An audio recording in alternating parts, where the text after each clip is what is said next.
Anyway, I'm going to hand you over just to say the last time I saw Carol, Carol's film, The Falling, was selected for exhibition in China. China's an incredibly difficult market to get into. And I was out there as well battering on about the co-production treaty, and we were both at the most surreal event known to mankind.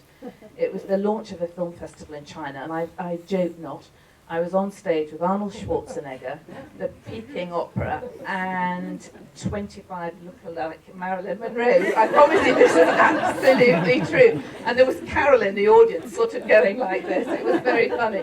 So I'm going to hand you over now to Carol and Ben, and also to say a big, big thank you for this conference. It's been fantastic.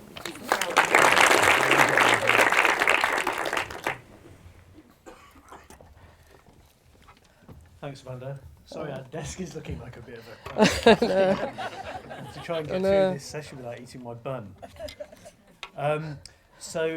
Carol, yes, thank you for coming. Thank you for coming back to an old stomping ground. Yeah. You pointed out a couple of defunct gay bars out to me on the way. Archway. That was it. Everyone's been far too polished this morning. I'm going to bring it down to a far more ramshackle conversation. We actually, having just spent 2.5 hours on the train together, we were just saying we'd actually quite like to just somehow reenact our train conversation. I'd like to thank Carol for encouraging me to take someone's reserved seat this morning and sit in it and see if they came and told me to get out of it. I felt like such a rebel. So thanks, Carol. It doesn't take much. It's very sweet. Anyway, I think before we start, we're going to play the trailer for your last opus, The Falling, and then we'll get into a conversation. May I have absolute silence? Sit. Stand. Silence in the corridors and the communal areas. Skirts no more than 2 inches from the ground when kneeling. If I were a fly on the wall in your house, what would I see? You're quite an influence on the others. You are not to fraternise with any of these girls. Who was the first person in your age group to show symptoms? You all know something is wrong. We're not kids anymore, Lam. Have you had sexual intercourse? Close your eyes. Kiss your lips. I will not tolerate such conduct. Crazy witches! The standards of behaviour must be kept. This is a school, it's not a mental institution. What have I done to you? I'm not mad. Old secrets rise to the surface. You're dangerous. Nobody knows who I am anymore. What I'm really like. What I think about doing.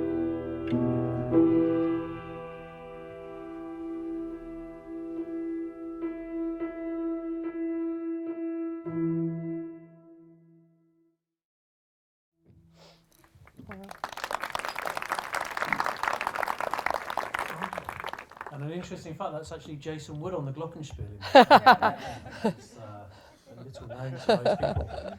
I thought I'd start by asking you something that we didn't talk about on the train, actually, which is just to kind of establish for the audience what kind of a filmmaker you are and what attracts you to the stories that you tell, just so everyone can get a sense of where your heart lies. Well, I don't really think about what kind of filmmaker I am as such. Just like I don't think about audiences when I'm making a film. I think about people, and I think about stories, and I think about, I guess it's always, I feel an urgency to tell the story, that it's a story that needs to be told, certainly with Dreams of Life, and with The Falling as well. I felt there was a point to telling it, and that's where it starts from, a real sense that if I don't tell it, I don't want to live.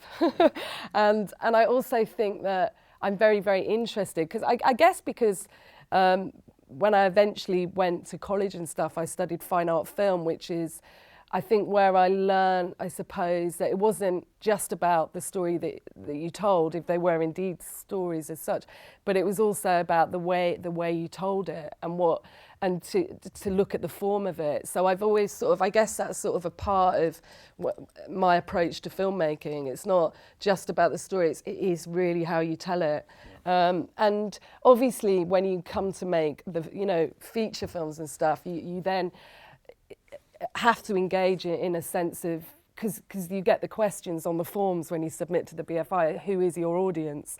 And sometimes you just want to write everyone, but you can't. So you do start to think of the idea of an audience. But for me, I guess I definitely, away from filling out forms and stuff, I think of people. And I think if I'm interested in the story and the people I know, then there's loads of other people that would be too. And when you were making The Falling, yeah, who did you hope would see the film? Well, everyone.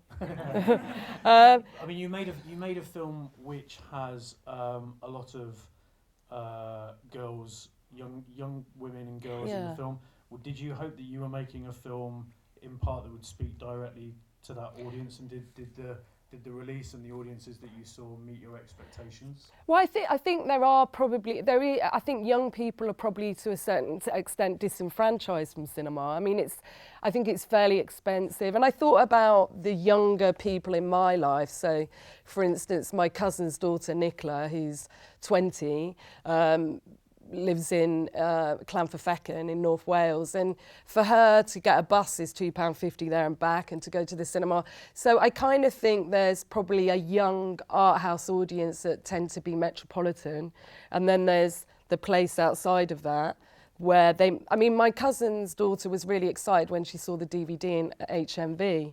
That was to her a status, but she wouldn't have been able to go and see it in a cinema in North Wales. I think in the end it was on in Colwyn Bay, which was brilliant, but for a certain amount of time, not on release date.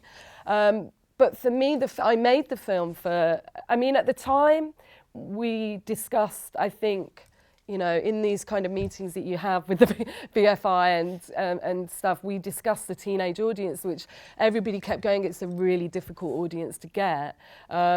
But again, I don't think of audience as such, I'm thinking of people. So when I made the film, I'm definitely thinking that Maisie is speaking and the other girls in it are speaking to girls their own age. They can't possibly not, because they're bringing so much of themselves to it. It's just about whether people have the opportunity, young people have the opportunity to see it. But for me, I did make it for them. I also made it for an audience of women who would be in their 60s that went to grammar schools at the time. I definitely made it for a lot of people, women, people into genre, because there was a lot of people into horror that saw it. So it became a film that I felt could reach a lot of people. But yeah, did I make it for them? I don't know. Probably not. But so maybe exactly. Maybe to sort of go back and talk a little bit about your relationship with the distributor, because I think it might be interesting for everyone to hear a little bit about how the filmmaker has the relationship with the distributor in that sort of chain of communication. Yeah. So Metrodome released The Falling and Dogwolf released your previous film Dreams of a Life. How do you find out who's distributing your film?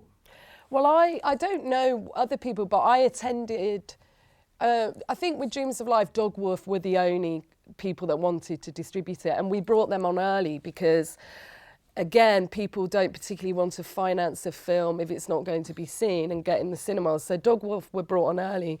And in fact, looking back, it was quite difficult to get Dogwolf. We did keep having to arrange meetings with them. I mean, I don't think they remember that, but we were desperate to be able to go into Film 4 and have Dogwolf attached. I don't think they realised quite how people were pressing us to have a distributor attached. And then with The Falling, it was actually, I went to all the meetings with people that were interested in distributing it. And so it was really exciting, because usually I'm pitching my film, and in this case, the distributors were pitching to us. And it was really exciting.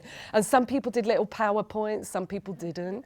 Some people couldn't work their PowerPoints, which was, some people had really, things that just, I don't know, never materialised.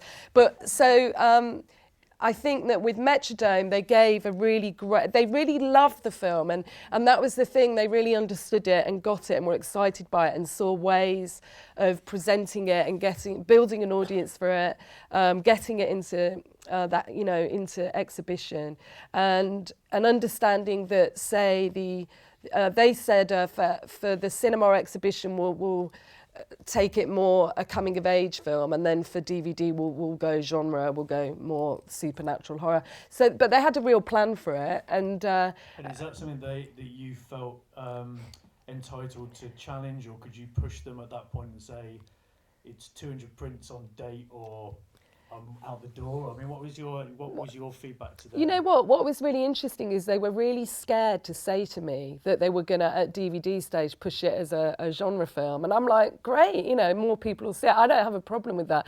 I want to build people to see my films, But they were very open. They were, because they, for a film of that size with no, significant marketing budget, they need the filmmakers on side. For The Falling, I think I did 15 Q&As at cinemas, which always build the box office, and at that opening weekend and the previews and stuff. So they were very collaborative, I'd say, definitely. And did that extend to your input into how the film was marketed and the creation of the poster and the trailer? Yeah, I saw the trailer and the poster we were very involved with, but I also knew that it would never be, because a lot of filmmakers, I think I've heard that they go, I don't really want the famous person in the film on my poster, I want this beautiful silhouette. But, the reality is you probably need that famous person on the poster, or you need to... So I think there's probably a kind of fantasy poster that you would do, and then the reality poster. And I was very happy with the poster, but there could be, if we'd had more money, we could have done 5. What I wanted to do was the If poster that Lindsay Anderson did himself, which was a divided poster where on this side they had all the negative comments to If. One in the New Statesman was just why, ? And then the other side was the positive statements. And I really wanted to do that because I felt like, why not acknowledge that, you're not, for a film like The Falling, you're probably not going to get 98% on Rotten Tomatoes. And we did get 5 stars, but we also got 1 star somewhere. I don't know where. So I wanted to be maybe much more confrontational, but I think you can't, so they're more realistic about, they know that area, the distributors. So I really did listen to them. I think that's quite interesting though, because having been a distributor, I would say that that everyone is quite wary of the filmmaker. Yeah. And the filmmakers, the filmmaker kind of blowing a gasket before they're doing a Q&A, or crying when you show them a poster, or whatever it might be. And it's interesting that actually you may be the most subversive element of your campaign, potentially. Yeah. So I think it might be a lesson for distributors to sort of keep you as a responsible filmmaker closer. Yeah. I mean, I think my observation of your engagement with the release of your film was that you built really good relationships and rapports with audiences and also with journalists, both through kind of direct engagement and through social media engagement as well. Was that quite a conscious, strategic thing for you, or is it just you? Well, you've not got the money to take out significant adverts. So when you get a review in The Guardian or The Times or Heat magazine or whatever, that is so valuable to an independent film. It's really, really critical. And one thing that we did, because there's the screening that's done for when a film is released to all the critics. People in this country have to review a film, don't they? The national papers have to review a British film, right? I think they do, by law. I think there is. I think there is some kind of thing, so you don't get American monopoly. So that's what. Yeah, I think you have to get your film review. But one thing that was suggested to us was that we do smaller screenings for the press. So I think there was special screenings done, so they didn't feel they were just herded into a screening. So you try and make them feel that they are part of. Not, it's up to them whether they're invested in it and like it or not, but the sense that their reaction that will be valuable, because we need all the help we get as an independent film without a massive marketing campaign. You're not going to be on the side of a bus. You're not going to, have commercials on TV. So that's a really important way to for some people that reviews matter. And of course, then you quote them, you put them on the post or whatever. So that was important. And I mean, people that have been negative about my films, I'm still respectful of them, even though I want to punch them. But on the other hand, you think, well, that's their responsibility is be discursive and have an opinion. So then you can't, my brother is, was a critic for The Enemy, and someone took out a hitman on him once back in the day, and I've always remembered that you can't, you can't kill the journalist, And in fact, some people that were very negative about Dreams of Life weren't about The Falling, and vice versa. I think Little White Lies said about The Falling, following Dreams of Life, Carol Morley has made a very boring period film.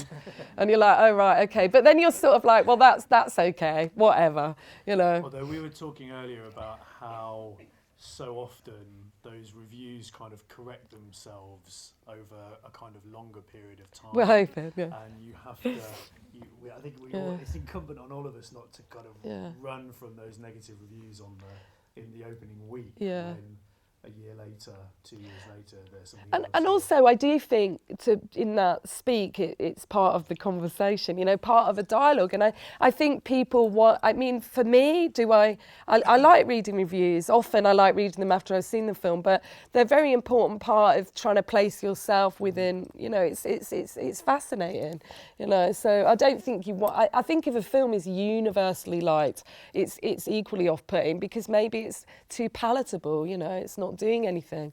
So I quite like to get people, not deliberately, but I like the idea that my films upset people as well. Yeah. What is your Rotten Tomatoes score for The Falling? I think it's 78. No, I think it's 78%. Oh, nice. It's fresh. Unless, I think it was 80. Yeah, I think it's.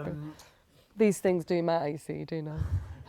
Press-wise, beyond reviews, what were your observations about where press gravitated towards in terms of the young and the sexy? The young. Who was was there a difference in terms of who was interested in who? Were they interested in you? Were they interested in cast? How did that break down? Well, I mean, no one's particularly interested in the director. I mean, I did get profiles and stuff in the Telegraph, but obviously I had Maisie Williams from Game of Thrones, and when I cast her, I've never seen Game of Thrones, and I hadn't then. And when I cast her, I don't think she was as significant. Maybe I'm wrong, but it seemed as we went towards releasing the film, Maisie became this kind of quite hot commodity in a way, and everybody wanted her. So we got on the front of lots of magazines with her for The Falling, which was amazing, and she got on TV and so it was really, really important. But what I did notice was Greta Scacchi, who I think has a real name. I mean, the PR person, the only thing they could get for her was Saga. Is that the and at 53 she was seen as she there was no other entry for her. I think she got Good Housekeeping as well.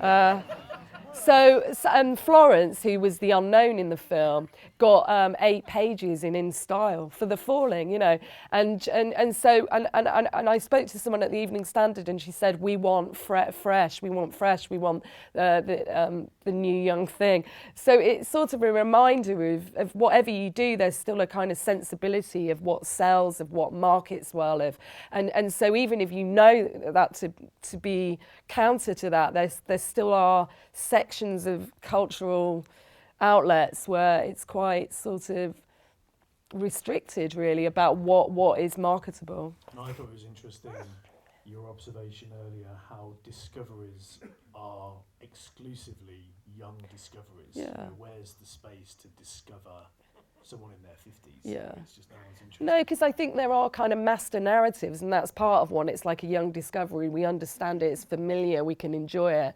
And so I think there are patterns. And I think the thing that kind of sometimes worries me is I think, God, I'm joining in the pattern because this will help get the film seen and all of that. But you're like, oh my God, it's quite weird. In what ways were you part of a narrative around your emergence as a filmmaker that I think I'm just going to be emerging for the rest of my life, because I honestly, everything, it's like emerging. You're like, oh my God. And it's like new, emerging. You're like, oh, I'm going to have to do that tape, you know, and you're like, but yeah, so I think I will just, I'll probably, to some extent, always be niche and always be emerging, because whatever,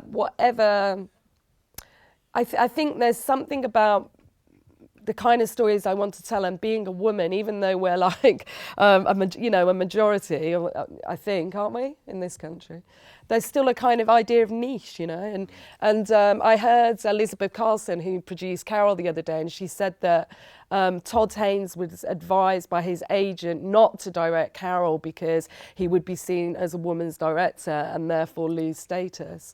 You know, so I think there are all these things that are kind of occur. So it's sort of, yeah, so look, I've definitely got more attention with The Falling than ever, so I hope I continue to get finance for my films, because I think The Falling proved that, well, we're in the black, you know, people are getting paid back, people that did the EIS schemes and all that, so it's definitely created revenue for people. And I think at the end of the day, film is, you're entering into something that's got to enable people to have jobs, cinemas to keep open, etc., etc. So it's definitely doing that, like the Falling. So you're kind of thinking, hopefully I'll get to make more films and create a bigger audience. Did you find on the release of The Falling that the fact that you were a woman filmmaker, an ever-emerging woman filmmaker, was a help in a way, though, because that was a sort of narrative and an attraction for audiences, and it was a draw. Did you have any sense of that? It's just, to be perfectly honest, it's just an irritant. Right. It's an absolute irritant. It's a very lazy. It's a very disgraceful. It's just like, oh my God, we're in the 21st century, yeah. and it's really baffling to me. I mean, of course, I'm very. It's very important. I am a feminist. I want to talk about, I'm not going to not talk about that, but there is a kind of sense that why are we always questioning women about being women in filmmakers, and why, we're always questioning, yeah. All right. I didn't think I'd said anything. But I think there's a sense that, I do think I'm asked on panels all the time about diversity and women and blah, blah. And you're like, I'm the wrong person to ask. I just want to carry on and make my films. Why don't we ask the marketing teams, the sales agents, the distributors, all of that? That I think the financiers, the people that in a way are saying this story can be marketed. Because I think I remember a few years ago reading an article in the New Yorker, and it was brilliant. It was about marketing. And it was absolutely fascinating, because really people are only prepared to, this is like the Hollywood model, I know, but people are only prepared to market a story if it's done well before. So you're always going to run into trouble if you want to tell a story a different way, or a new kind of story, or, include people that aren't usually on screen. And then a guy wrote in the next week, and his father had been in marketing in the 70s, and he was in marketing. And he said, which I thought was fascinating, he said, when people in the 70s in Hollywood, in the new Hollywood, when they made films like Taxi Driver, those films that we still see now as being really exciting, he said, no one knew how to market them. And it was like, oh shit, what have we got on our hands? We have to market it. Now, he said, the industry is run by marketing, so they tell you what kind of film will do well, and this is the film we will sell. And I think you're always going to run into real problems that way, and you will create a real sort of, well, a thin kind of, stuff coming out. I hate to use the word product, it feels wrong, but if people are going to look at it like that, let's say that you're going to create a real narrow range of work, and you will completely and frequently disenfranchise more and more of potential people to come and see it. So it is crazy. So that's why you know, in this country, we are so lucky to have the BFI and all that they do for cinema and pushing cinema and pushing the idea that people want to see a variety of things. I mean, 45 years didn't just do well because it just did well. It did well because you know, cinemas across the country have been, you know, creating new audiences to see that work.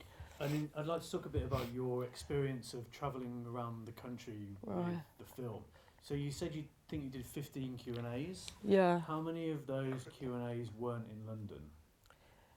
Maybe 4 or 5. 4 or 5. The thing that really shocked me was when we got, I think, opening weekend, which is this really big thing, when we got our cinemas, so there were no split screens. And there were 58 cinemas, which was to us quite a lot on opening weekend. And we got the list, and what I was really upset about was how London-centric it was. And I think that, I don't know, I mean, maybe, you know, outside London, it's difficult for people to take risk. I know in London, somewhere like Screen on the Green, that probably could have taken it had Avengers already booked, because we were against Avengers, so they couldn't take it. But it seemed very London-centric anyway, and I would have been happy to go anywhere. I wanted to go to Llandudno, Odeon, but they didn't put it on. But I did write to them, and I always say, because I've been put on Twitter after, you know, with Dogworth, because they're into social media and all that. They made me go on Twitter. I still don't know my password or anything. So now I'm on social media, and on Twitter I always go, ask your local cinema, and people did, and that does change things, you know, that does seem to help when people go, we do want to see it. What's as a filmmaker who is asked to travel with their film and do Q&As? Yeah. I mean, you've said you'd have happily gone anywhere, but you know, is there a point of Q&A fatigue for you? Well, you're just really excited that people want to. Well, one, I love cinema. I love auditoriums. I think it's one of the most exciting things in the world when the lights dim and you're with other people and you smell them and you hear them and, you know, and all that. It's just there's something exciting about it. So I love that. To make a film and then meet your audiences is really exciting too. It's like really, you're like, people have come to see it and it's really exciting. I'd say with Dreams of a Life, I got Q&A fatigue because there was so much I couldn't really talk about that was off the record. So somehow, sometimes I felt, I just wish I could tell everyone. Legally? Yeah, legally and probably ethically, stuff like that. With The Falling, I was really excited doing them because it was fictional, so I could talk about it. So that was great. And it's really good when you get people coming up to you, telling you, both with Dreams of Life and The Falling, people coming up to you in the toilet or outside, telling you their stories and going, that was so exciting and this happened to me or that. And that's when you go, you know what, I love what I do. It's like the best thing in the world and I'm going to keep doing it. And it's really important to tell these stories. It's important to never give up. You can never, like, it is hard to get finance. It's a very competitive thing for everyone, but it's just a reminder that there always will be people that want to see what you're doing and the way you're doing it. So for me, they've just I do love them, definitely. And this not being an example of it, but what for you makes the best Q&A? What was the? I kind of missed it. Was the thing that if a woman doesn't ask a question first, women don't ask questions during the? What was the thing about two women asking a? Okay. Women very rarely put their hand up first in a Q&A. Yeah, because I heard this thing that if you pick a woman first for the Q&A, then women will ask questions. If you don't, they don't. I don't know. That's like anyway. But a great Q&A, I suppose, is well, first of all, when you don't get the person that starts going, your film was shit. That's always good. Starting with the positive is always good. So the shit thing is quite funny too. But in fact, with The Falling, when we showed it in Oxford, Florence, who's in The Falling, The Discovery, Florence's granddad came, right? And he asked the first question, her granddad, but people didn't realise it was her granddad, so they started booing him, right? And he went, his question was, seeing as 50% of the population are men, why aren't there more men in your film? And that was like absolutely brilliant. And then he got booed, and I'm like, it's Florence's granddad. He's just like, you know, he was like really didn't know what was going on. It wasn't being ironic. No, he wasn't being ironic whatsoever. And I just went, we've got the war films, we've got, you know, but I think that the most exciting thing is when people are Oh, is that? I'm not. Maybe I'm not. I've got a cold. Maybe I'm not. Yeah, so I think the most exciting thing is just when you get people in the audience themselves talking to each other, and you know, I don't know. It is a brilliant thing. This is. I'm asking the question as a kind of primer because I'm interested. Like, do you like hanging out in the bar afterwards and getting the next Getting level drunk? of question? Getting the next level of question. Do you like to be kind of shielded? No, you don't want to be shielded. Yeah. I mean, actually, Gary Thomas on the front row, we were somewhere the other day and he went, bloody hell, and a woman came up to me and she went, I've seen your film. And she didn't say anything else. And I'm like, thank you. And I'm like, So, but you know, I mean, the thing about the film isn't me, you know. In the end, the film, you expose yourself making a film because you put so much into it. And I think as a writer, director, you spend years on it. This is why I agree with a film buy, because you've done the most on it. But on the other hand, a film is such a collaboration, and not only a collaboration with the people in it that are uber talented, but also a collaboration with the audience. So it really excites me. In a way, when the film reaches an audience, it is born. It is no longer mine. It is no longer our film, the people involved with it, and it now belongs somewhere else, and that is really exciting. So whatever people say, it is just really fascinating because people tend to read a different film. And if someone picked up your next film and said, Carol, great news, we're going out on VOD, what would you say? No. Okay. I mean, where do you like, an obvious question, leading question, but where do you like people to experience your films? And are you, do you accept that there are audiences who could see it who don't go to cinemas? Oh God, yeah, but I do like the pattern that you make it for a cinema. I mean, when we're editing, we screen it big often to go and look because we're making it for a bigger screen.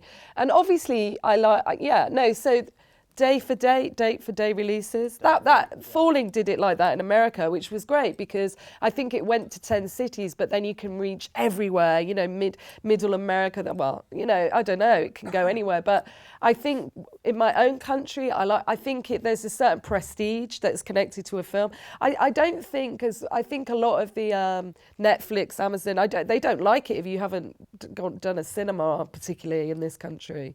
They like you because they base it on box office, don't they, and all of that. But for me personally, I love cinema, so I want my films to be shown in cinema. So if just that idea of straight to video is a bit depressing, isn't it? I mean, maybe that's the old model, I don't know, but... Did the release of The Falling and the results meet your expectations? Did what? The release of The Falling and its results, did it meet your expectations? I think so. I mean, I don't know, some people are going, God, your film was everywhere. And in fact, the only award it's won is PR Campaign of the Year at the Screen International Awards. So and then, you know, it was in a list as the most criminally ignored film of the year. So I'm like, what was it? You know, was it the most seen film? You know, I don't know. So, so for me, I'm you know, let's show it in more cinemas. Let's keep showing it. I mean, I wasn't disappointed, it was good, but there's always that part of you that goes, what if we had shown it at 100 cinemas? What if we had shown it at Llandudno Odeon? It could have called, you know, and got kids coming to it for free.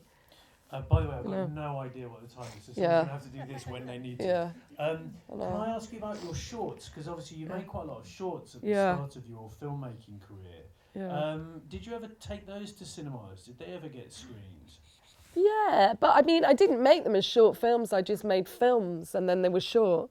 So that is a big difference because they weren't like calling card shorts. It wasn't like, hey, you know, here's, because I remember one of them was shown in the Everyday Something was shown, which has John Peel's voiceover, and it's sort of a reenactment of collection of news cuttings, and it was shown in the AFI festival in LA, and I went to it, and every short was like a bloody commercial, you know, it was like really, and then Everyday Something comes up, and you're like, oh my God. So I didn't make them as calling cards. They were just like the length they should have been for what I was doing at the time.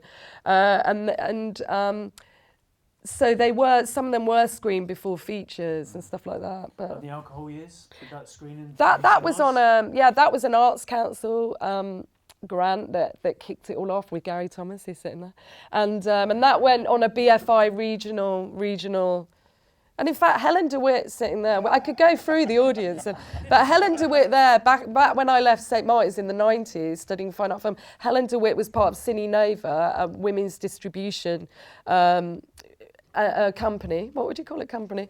Yeah, and they distributed my films, so they would get them on all over, and they would do curated screenings and stuff. Okay, a couple more questions from me, and then I'll ask the audience if they've got any questions. Can you tell us a little bit about what your plans are for the future, your next projects? You have just been announced as the Wellcome Trust Screenwriting Fellow 2015, so congratulations. Oh, 16, because it is for next year. 16. Yeah, it's next year. Very prestigious. Yeah. Are you writing? I don't know. Are you writing at the moment? I am. I'm on my third draft. I've set it in America, I apologise, but it will be a very British look. So I'm writing something which is, we're not saying what it is, but it's based on a British writer. He's like famous, but no one likes him, you might guess. But anyway, I've got to like him. I've never met him, but I've got his. But so I've set it in Atlanta, and it's to do with a female homicide detective and a female astrophysicist. And I've hung out with a female homicide cop in Atlanta, sort of about gun culture as well, which is... so I'm doing that, and I'm... Sorry to interrupt. Yeah. Is there a reason... Is it incidental that it's set in America? Yeah, I just fell in love with the story, and it needs to be located there. But on the other hand, you're like, maybe it will help to build that people interested in my films and then go to my back catalogue. Because we all want world domination as filmmakers, even though, You talked on the train about building a fan base. Yeah. That's important in terms of just a continued engagement with your audience and a growing engagement. Well, I'm sure in this country, like Mike Leigh and Ken Loach and Andrew Arnold, Lynn Ramsey, if you build that and then people want to see your films, and maybe you're not always arguing for the place that, Mike Leigh just makes a Mike Leigh film. He's not having to go what genre it is, who's the audience, so I think it's sort of helpful to build that. So you go, there will be an audience for what I do, ultimately. Definitely. Yeah. Okay, any questions, any Slidos? Hi, I think your films are great. I want to ask how they travel, what kind of business and reception have you received overseas? Who's talking? Oh, yeah, you are, yeah. Sorry. So the Fallings went to America, and it was interesting there because what they didn't go for reviews there, they went for the Game of Thrones fan base. In America, they sold it, what was it? It was quite cool. They said a sleepover film for the cool girls. So they sold it to young teenage girls, a back-to-school film, they called it. So it went out to America, it went to Australia, and then it's gone like to all these countries like Russia and all these places. I don't go with it because I get, but they're so they're selling it there. It didn't go to France. France never bought it. They hate my films, but I don't know why, but because they have women in them doing things. But anyway. And then Dreams of a Life went everywhere and continues to do so. Quite big in Australia for some reason, because I think they see themselves in it. And Dreams of a Life sold to America as well. That was for DVD. I didn't ask you about festivals, but what's your experience been with international festivals? Again, none of my films really get in festivals, weirdly. I think that the kind of blinder with both Dreams of a Life and The Falling were to world premiere them at London Film Festival. It was the best thing we could have done for both films. I think The Falling, we tried to get into Toronto but didn't get in. But it's now on record. I have an email from Toronto saying they made a mistake, which I sent you, didn't I? I can say that. That felt quite good. You're like, yeah. But actually, it was really a brilliant, because in a sense, probably your home. Well, I'm going to be closer to the release where I live, so to launch in London was amazing, and we got loads of press from it. It really helped. It really helped. So I think London over the years, I think, is probably now really seen as being a real contender along with Cannes and Toronto. And in fact, if The Falling had been in Toronto, it would have just got lost amongst all these films, and then we couldn't have had it in competition at London, which really helped it. It was also a cast moment, wasn't it? Because I think you did quite a lot of travel with the film, but that was a moment where you could have the cast. Yeah, yeah, that was great. That line of young women and older women. Any other questions? We've got a Slido. Yeah. I've got a Slido, a slid. And there's a man at the back. We won't forget you. Slid from Sunbrook. Are they in the room if they've asked that then? Yeah. Oh. Yeah, they're anonymous. It just says, should distributors of films like Falling be more open to split shows on day and date to encourage cinemas to show it and take advantage of media buzz? Well, I know, unless I'm wrong, my sense was we didn't do, right, so what I know you probably all know better than me, but I'll tell you what I know and then you can go, she's deluded. But what I came to understand was opening weekends, if you do split screens, your screen average goes down and people look at screen averages to book your film. So that's why you don't like to do split screens at the beginning, because your screen average goes down and therefore people don't book it. So that was are you going to tweet that back or? Yeah. Who asked that question? Identify yourself. That was very controversial. So, yeah. Well, we can't even ask you for a question. Okay, let's have a... He's been at his hand up for ages. This will probably... I always point out someone that then asks a very aggressive question. I have that... I gravitate towards those. Yeah. I'll try not to be too aggressive. On the business of newcomers, it's worth remembering Joel Gray's Oscar acceptance speech for Best Newcomer. He says, for God's sake, I've only been in the business 20 years. And Margaret Rutherford, who never made a film until she was at least 50. Yeah. But apart from that, the sense that you get is that the infrastructure of publicity, distributors, are more like the barnacles on the bottom of the ship of the film industry than they are a help. Given that we've now got the capacity, and it's been used in other areas, like Amazon, for example, have wiped out most of the bookshops. You could send a DVD of your film to every cinema, or make it available to stream onto their servers to see if you like it, and if you like it, we'll send you the PIN code, and then you could cut out the rest. Because as somebody who's involved with selecting films for a one-screen independent cinema, cutting through all of the critical babble and the publicity is terribly difficult. And films like yours, which are great, tend to get lost in the bubbles. I don't really know how. I know that Metrodome was screening for the exhibitors. I didn't even know you did that. You have to screen for the exhibitors and then they select. I didn't even realise that. So, yeah, there's so many hoops you have to jump through. I mean, if I had my way, it'd be mandatory to show certain films. I think every film released in Britain that is made, that is a British film should be shown at 100 cinemas and free to certain people of a certain age. But I think that it is a business, I understand, but also in this country, and the reason we have the BFI, it is a culture. And if we're constantly looking at it as a business and as commerce, then we miss that. And I feel with what I've entered into, you definitely start to enter into a business, and you're kind of like, when you're talking to the distributors, I sort of understand that, but it becomes very business-like, and you're like, but maybe it's important to show to 10 people and on the tip of the country and, Yeah, I think there's screening days programs which are really successful in getting films seen by exhibitors outside London more now than perhaps they were before, but it is a problem. Okay, one more question. Oh my God, one more question. And then we'll have to do the rest on Slido on the train on the way back.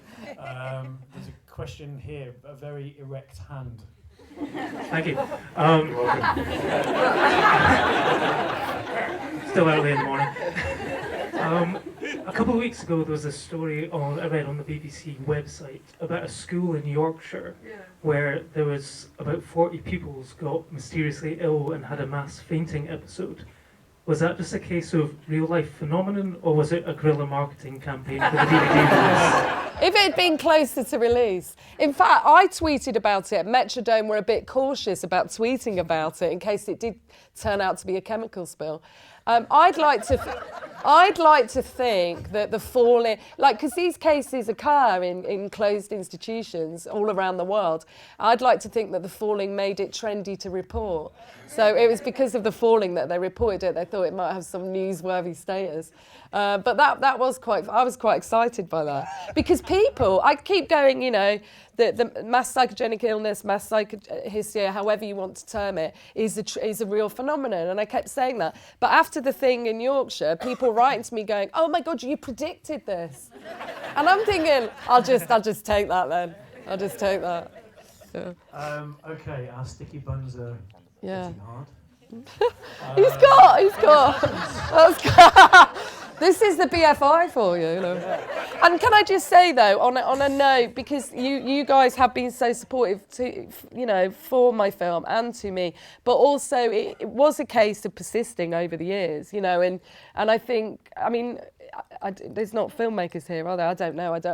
But I think from my point of view, it is just about perseverance and persisting. And we are, in this country, we are a collective of people that love cinema. So the more we can help each other out and assist people and recognise our own cinema and not be dominated by cinemas that are not our own, because this is a very important territory for our cinema and to build that up. So.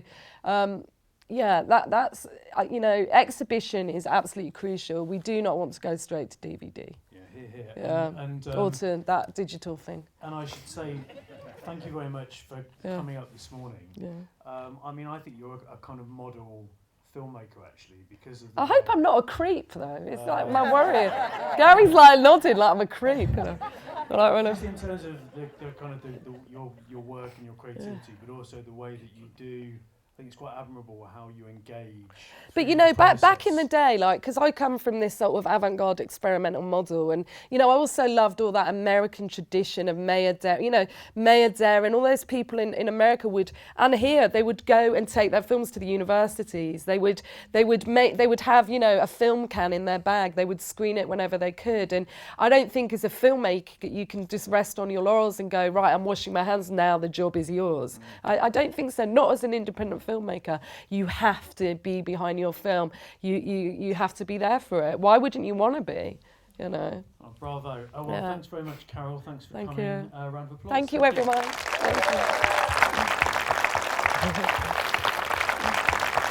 Thank you.